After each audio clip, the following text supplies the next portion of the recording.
Shalom and welcome to 2 Minutes of Torah. This year is entitled Parshat Noach, Man, Animal, and the Permit to Eat Meat After the Flood. It's as well known in the beginning, Hashem told Adam that the earth is for him to conquer, and the fruits and vegetables, are for him and for the animals to eat, but he cannot eat the animals. After the flood, God did not repeat the mitzvah of Shua to conquer the earth, but God did change the food that he was allowed to eat and added on animals to the list of food that he was allowed to eat. The question, of course, is why? Why the changes? Why no longer mentioning V'chav Shua, but now adding on the animals as a permissible category of food to eat? So some want to say V'chav Shua, conquering, they were doing that well, maybe too well, using technology, advancements, and the human mind to make instruments and tools for living, for hunting, agricultural tools that they were doing already. The Chashua doesn't need to be added on. But regarding the meat, that was an obvious change. Nechama Leibowitz has an interesting idea. She says that the lines between man and animal were blurred before the flood. And somehow man did not see himself as a clearly different creature than animal. And therefore there was interacting in an unhealthy manner and viewing man as just a sophisticated animal. And therefore, God said, you are clearly different than animal. You can actually eat the animal. So there's a clear line in the sand that was placed between man and animal.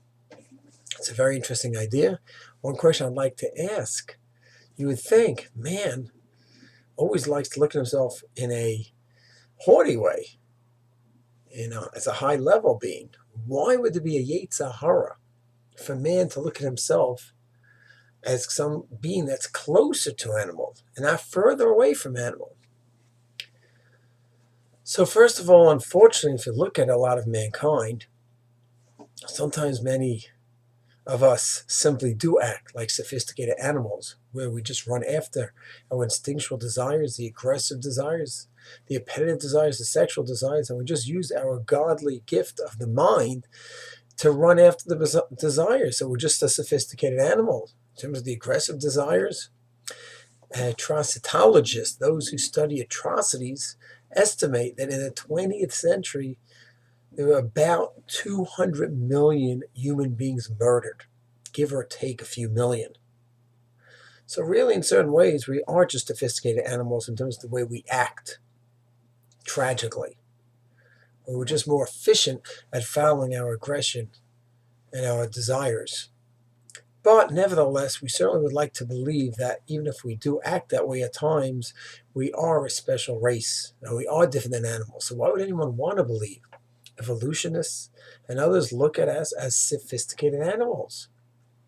So there may be a Yetzer Hara here where man likes the idea that we're simply an instinctual creature. And the life that we have is in order to fulfill our instinctual desires. And we have a mind that can help us do that.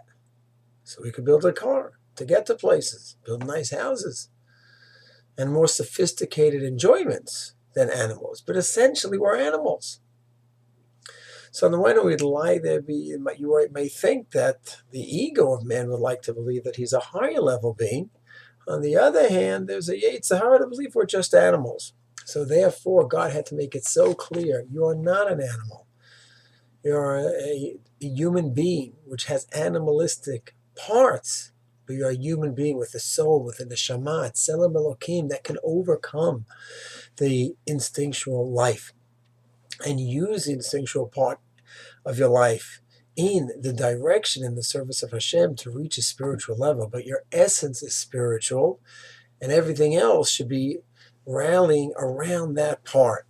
And apparently that wasn't a simple idea, not then and not that now. So there, Hashem made a line in the sand. You are a human being, at Tselem Elokim, and those are animals, and you can eat them. You're a different creature totally. It's Hashem should give us the ability to truly see the Chachma, the Bin and Dat that each one of us has, and to see that we're essentially a being of spirit and not of flesh.